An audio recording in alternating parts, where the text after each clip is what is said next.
සුබම සුබ දවසක් වේවා කියලා පිළිගන්නවා අස්සසුම ප්‍රතිලාභී ඕන හැම දෙනෙක්වම.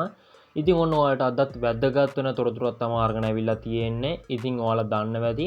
ඉතින් අපේ channel එකෙන් අරගෙන ඇවිල්ලා තියෙන්නේ ඉස්සරහට අරගෙන එන්නෙත් අස්සසුම සම්බන්ධයෙන් වීඩියෝ තමයි. ඉතින් ඔය අස්සසුම සම්බන්ධයෙන් රජයේ නිවේදන, ඒ වගේම අලුත් තොරතුරු, ඒ වගේම බැංකුවට මුදල් වැටෙන දින, ඔන්න ඔය වගේ ඔයාලට වැදගත් වෙන තොරතුරු තමයි මෙන්න මේ අපේ YouTube channel එකෙන් අරගෙන එන්නේ. ඉතින් මේ වීඩියෝ එක බලන ඔයා පළවෙනි ආදිරය කෙනෙක් වුණත් දෙවන ආදිරය කෙනෙක් වුණත් ඔයාට පුළුවන් අපේ නාලිකාව subscribe කරලා අපේ channel එකත් එක්ක එකතු වෙන්න. ඉතින් ඔයාට කරන්න තියෙන්නේ අපේ channel එකේ මෙන්න මේ විදිහට subscribe කරලා එහා පැත්තේ මතුවෙන bell icon එක all කරලා click කරලා එකතුලා ඉන්න. ඉතින් ඒ වගේම ඔයා අස්සසුම් ප්‍රතිලාභියෙක් නම් අනිවාර්යයෙන්ම පල්ලෙහා links දාලා තියෙනවා අපේ WhatsApp group වලටත් WhatsApp channel වලටත් follow කරලා එකතු වෙන්න කියලා මතක් කරනවා. ඉතින් ඒකෙත් හරි තොරතුරු අරගෙන එන හින්දා ඉතින් ඔන්න ඔයාලා දන්නවා ඇති පළවෙනි අධීරයේ කට්ටියට ලොකු ගැටලුවකට මුහුණ දෙන්න වෙලා තිනවා දැන් මේ වෙනකොට. ඉතින් ඔයාලා දන්නවා ඇති නොවැම්බර් මෙන්න මේ විදියට 10 වෙනිදා ඉඳලා දෙසැම්බර් 10 වෙනකල් කාලයක් දීලා තිබ්බා ආයෙමත් අලුතෙන් තොරතුරු යථාවත් කරන ක්‍රියාවලියක්. ඉතින් මෙන්න මේ ක්‍රියාවලිය පළවෙනි අධීරයේ සෑම කෙනෙක්ම කරන්න ඕන. ඉතින් මේ වෙනකොට ගොඩක් කට්ටිය කරලා ඉවරයි. ඉතින් ඒ වගේම තවත් ගොඩක් කට්ටිය මෙන්න මේක කරගන්න බැරුව හරිම අපහසුතාවයකට ලක් වෙලා තියෙනවා. ඉතින් ඔයා මේක පළවෙනි අධීරයේ කෙනෙක් නම් ඔයා මේ වීඩියෝ එක ඉවර වෙනකල් බලන්න මෙන්න මේ ක්‍රියාවලිය හැම කෙනෙක්ම කරන්න ඕන. ඉතින් ඔයාලා දන්නවා ඇති ගිය මාසවල අස්සසුම ඒ කියන්නේ දුප්පත් පොහොසත් ભેදයකින් තොරව හැම කෙනෙක්ම අස්සසුම ලබාගත. ඒ කියන්නේ ඔයාලා දන්නවා ඇති අස්සසුම කියන්නේ දුගී දුප්පත් දිරිඳු පවුල් වලට දෙන්න ඕන මෙන්න මේ විදිහට සහනයක් මිස වතු පිටි ඉඩම් යාන වාහන තියෙන පොහොසත් පවුල් වලට දෙන්න ඕන මෙන්න මේ විදිහට සහනයක් නෙමෙයි. ඉතින් ඒ කට්ටියත් මෙන්න මේ විදිහට රජයේ රැකියා කරන කට්ටිය පවා අස්සසුමට මෙන්න මේ විදිහට ඉල්ලීම් කරලා තිබ්බා. ඉතින් ඒක ගැටලුවක් තමයි මෙන්න මේ විදිහට අසරණ මිනිස්සුන්ට ගොඩක් දෙනෙක්ට අස්සසුම නැහැ.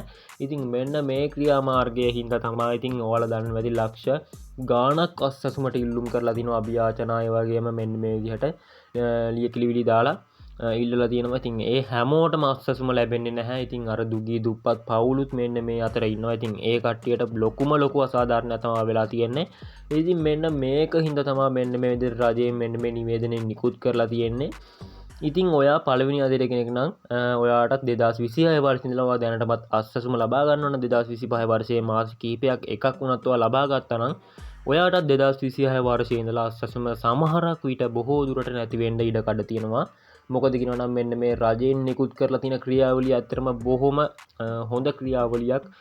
අපි ඔක්කොම එකතු වෙලා අසරණ මිනිස්සුන්ට පමණක් මෙන්න මේ විදිහට අස්සසුම ලැබෙන සේසසමු. ඉතින් මොකද කියනවා නම් ගොඩක් දුගී දිලිඳු මිනිස්සු අස්සසුම නැතුව එදා වෙලා කණ්ඩවත් හොයාගන්න නැතුව මෙන්න මේ විදිහට අපහසුතාවයට ලක් වෙලා ඉන්නවා. ඉතින් ඒක හේතුවෙන් තමයි මෙන්න මේ විදිහට රජේ නියෝගය අරලා තියෙන්නේ.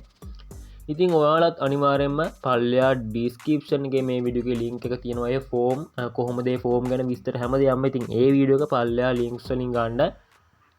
ඉතින් ඔයත් අනිවාර්යෙන්ම ඔයගේ හෘද ශක්තියට එකතු වෙලා ඔය අස්සසුම ප්‍රතිලාභියෙක් වෙන්න සුදුසුද නැද්ද කියලා ඔයාගේ වැටුප 15000ට වැඩිද නැද්ද කියලා අනිවාර්යෙන්ම හිතන්න. ඉතින් අනිවාර්යෙන්ම ඔයාලගේ අදහස් මේ පල්ලෙහා කමෙන්ට් එකෙන් දාගෙන යන්න. ඉතින් මේ රජයෙන් අරන් තියෙන ක්‍රියාවලිය හොඳයිද නැද්ද කියලා.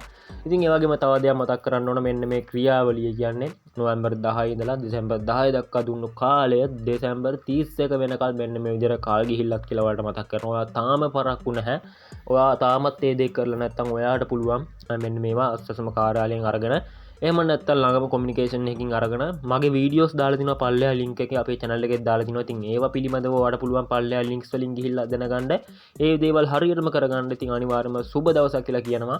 ඉතින් අපේ නාලිකාවත් එක්ක එකතු වෙලා ඉන්න දිගටම ඉතින් අස්සසම සම්බන්ධයෙන් තොරතුරු දැනගන්න. එහෙනම් ඉතින් මේ වගේ තවත් තොරතුරුකින් හමු වෙනතුරු ඉතින් මතක් කරන ඔයාගේ පල්ලෙහා මෙන්න මේ දේ අදහස් කමෙන්ට් කරගෙන යන්නත් කියලා. එහෙනම් ඔයගොල්ලොන්ට සුබම සුබ දවසක්. අපි තවත් වීඩියෝ එකකින් හමු වෙමු.